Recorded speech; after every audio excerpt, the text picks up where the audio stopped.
So, I mean, this is kind of what we've all been covering this whole time.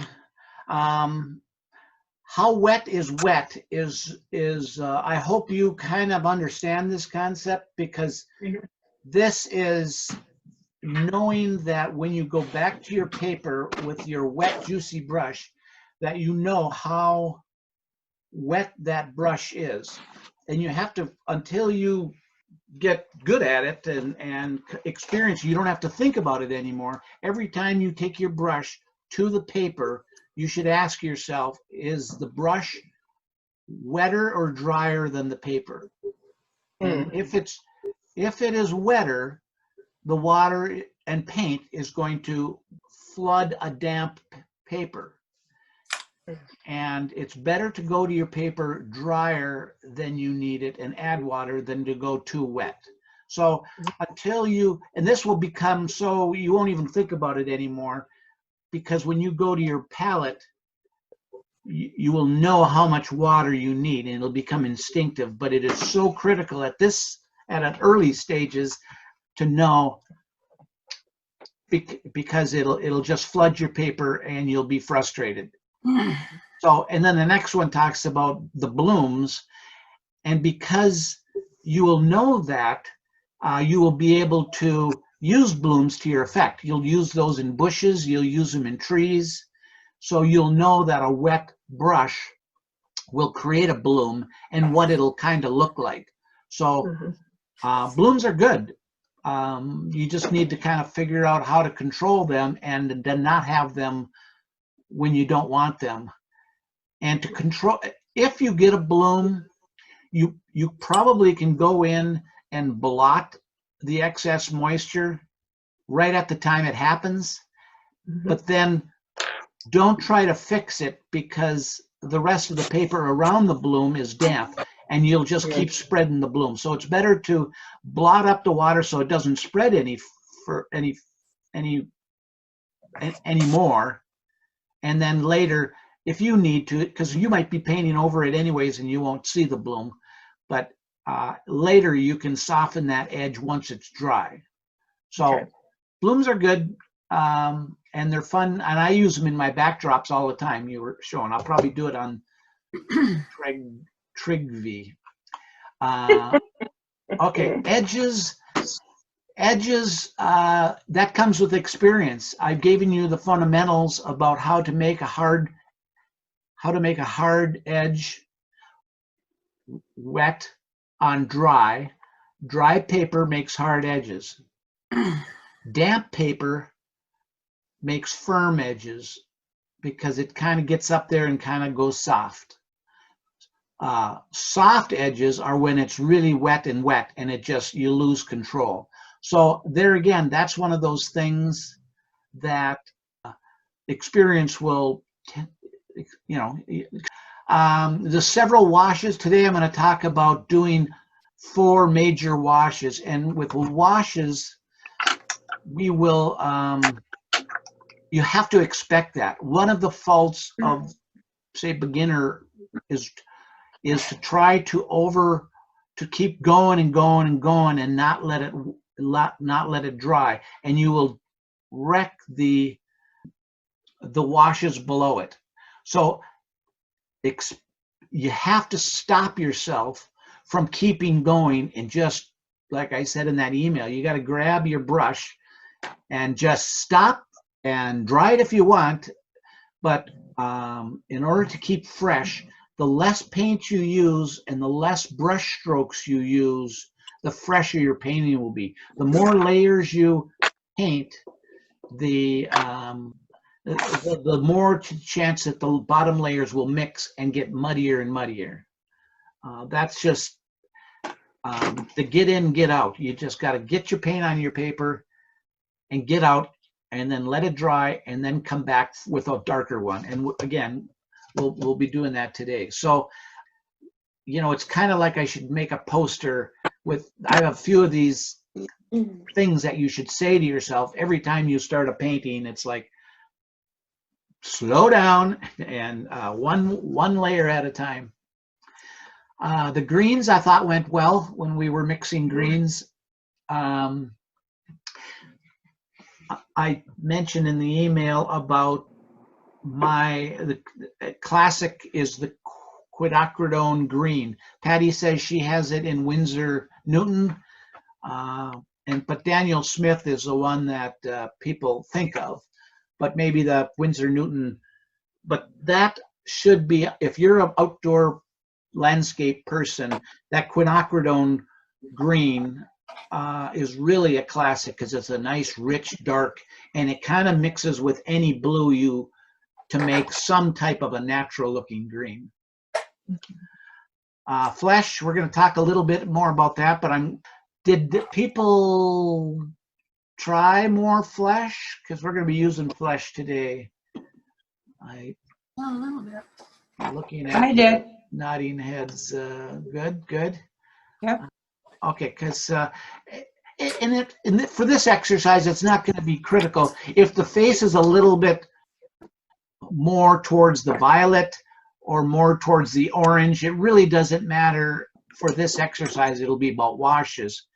But maybe at the end, I'll show if somebody has a face that's getting a little bit too violet. It also depends on the light that you're using. If you have a real warm, I don't know if I'll be able to tell, but if I go to, if Billy Whitepad here, Billy Whitepad has got a real warm light on now. Where if I flip these other lights on, these are really cool. And so what I found is that they kind of create a nice fleshy color. But if your lights are predominantly blue, your faces are going, when you go out in the sunlight or different lighting, you'll notice that if you have blue lights, your faces are going to be orange. I mean, your eye just makes that adjustment. And the reverse is true, is if you're using incandescent warm light bulbs, your faces are going to be more violet.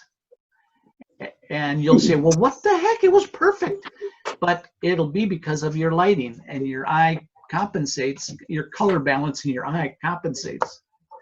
Your camera will show that if it doesn't have color balance. So anyways, that's it for any color you do. We're going to talk about first washes, of course, beaded washes.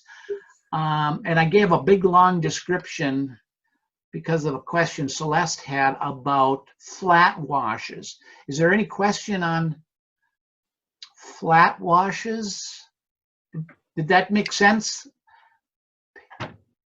Say a little more about it, Bill. Okay. A flat wash, the theory comes from, if you use a beaded wash, you're using gravity to pull the paint down the paper. Yeah. Okay, so you're blending colors because that wet edge keeps forming because of gravity pulling the paint down to the bottom of the, down to the lower edge. The same is true if you put your paper flat on your tabletop.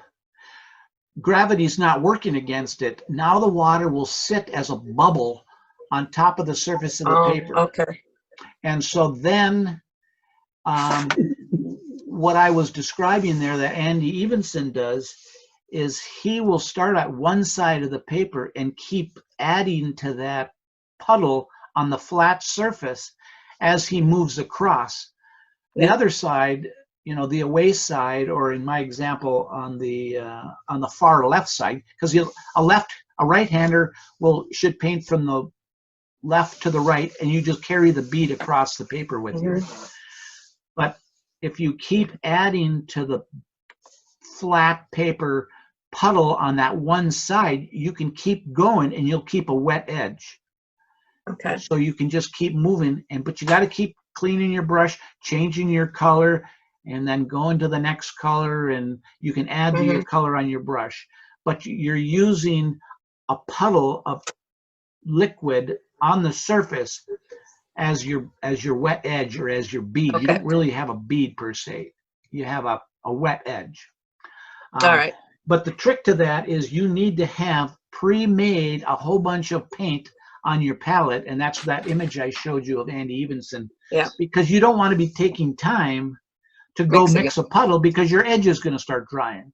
You want to Yeah. be able to keep going back and forth, touching a tissue to take some of the paint out and then adding more paint. But you need to move along and keep that edge wet.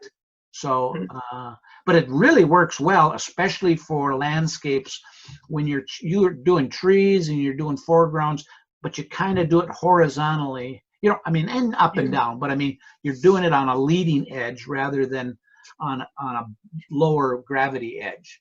Can I ask a question, Bill? Yeah.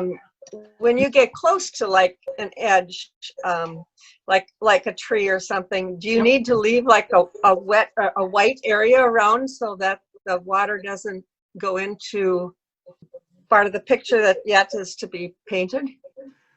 Do you want that tree to be white? Well, I'm just, it seems like when you do that, it's so easy for the background to move into the picture itself. Like as you're putting the wash on. I'm trying to say, I'm wondering how close you get to the landscape items, like the rocks and the trees and stuff. You're going on dry paper. Yeah. So as you're coming along and you want to keep a highlight on a rock, or keep a white spot, yeah, you just paint around that. As you're carrying that bead across, or that wet edge across, you leave the tops of the rocks and you just keep going, and moving horizontally. You just avoid anything you want to stay white or the layer below it. Okay. You can do the same wet edge on your second layer because you're gentle. You're just adding a glaze on top of whatever's below it, and you're not disturbing what's below it because you're just moving along. You're not rubbing. But you can use that same method, and you just avoid whatever's dry, and you'll have a hard edge around things. You said the tree. Trees normally don't have a white edge. I don't know what you meant by that. I can see a rock, but I don't see a tree. Okay. Explain what you were saying. Well, I guess I'm wondering, if when you put the first wash on, yep, should you go over like trees, or should you try to leave them white? No, don't leave them white. You would leave them white only because they are white. If you want to leave snow on them or something, or you wanted to leave something really light, then you would go. Okay. You would, but don't leave. One of you, when we were doing that tree after a couple weeks ago, some of you were leaving. We did the sky, and you left the whole tree white. Yeah. You don't want us to do that. That's my question. No. You can put sky blue behind the tree because the leaves and everything else are going to be darker, but only leave what's white. Okay. What something you want to leave white, because otherwise you have to add what you'll have a hard edge, and that won't look right. Yeah. Okay. That's my question. Thank you. Yeah, I hope that. Any other clarification on that? Okay, paint properties, I touched on them. I hope I left a seed in that. You're going to know today I'm going to use a cadmium paint, but I'm not going to use it as an opaque paint. So if you thin out an opaque paint like cadmiums or some of these other colors, if you did some experiments, if you thin them out, essentially the opaqueness of that goes away. However, that paint still will sit on the top of the paper. And that's one of the opaque properties, that it may not really seem that overly opaque, but understand that some paints sit on top of the paper, and paints like stainers, the one that dye your palettes, and the blues especially, or some reds, those penetrate through the surface paint and go right into the paper, and they're very hard to lift. However, the opaque paints, I'm a lifter. I like to use lifting like in hair at the end, and I like to use final touches of lifting. And I plan on lifting to create some highlights back. So I like these paints that kind of sit on the surface. But if you're not a lifter, that's not really a factor because you don't plan on lift. But if you use stainer paints, it's really hard to get the white back without damaging the paper.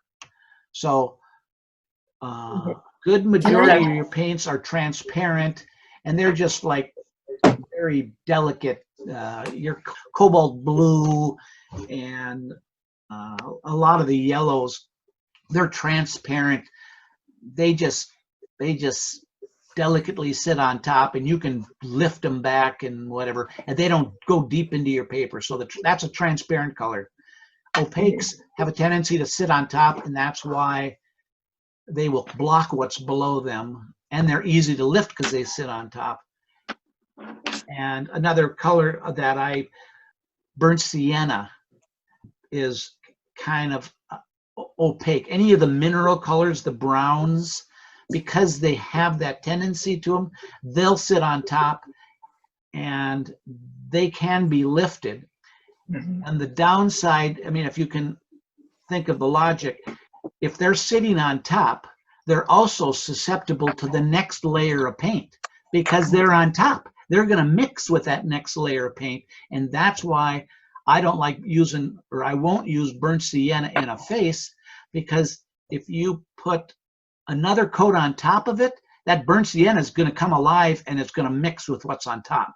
So if you can kind of think, the opaques and the minerals and whatever, they're sitting on top, and they're really susceptible to the next layer you put on top of them because they'll come alive. Where a stainer, like the staining paints, are going to go on inside of the paint and hang on tight, and you're not going to necessarily, they're not going to turn to mud as a paint that's sitting on top of the paper. So it's just kind of that's kind of a little bit fancier, but I just want to put that out there that if it kind of makes sense, as you get into your paints and start to know them, you'll start to notice that, oh, that paint turned into mud, or it's really easy to lift. So that's kind of why I wanted to mention paint properties, but it's kind of a little bit more advanced how you actually use them. So can I ask a question about this brand of paint? It's called Holbein, Holbein Artist Watercolors. Yep. Is it good? Excellent. Yeah, that's a top name. Yeah. Okay. I've got this little set. Cute, yep. Huh? That is a professional paint. That's very rich. Holbein is will stay tacky.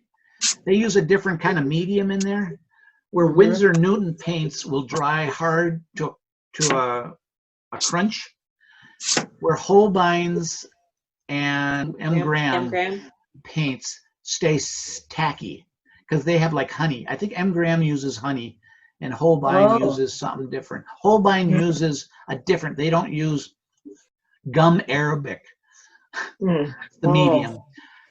They use a different medium that stays tacky. But that's why certain brands have different mediums and they don't dry up crunchy. Holbein's will stay moist and they're easier to reactivate. Oh. Winsor Newton, Daniel Smith, M. Graham, Holbein, Cheap Joe's paints, American Journey, his paints are okay. They're inexpensive. People like them. But as soon as you get down into the tubes that are $4, there's a reason they're $4.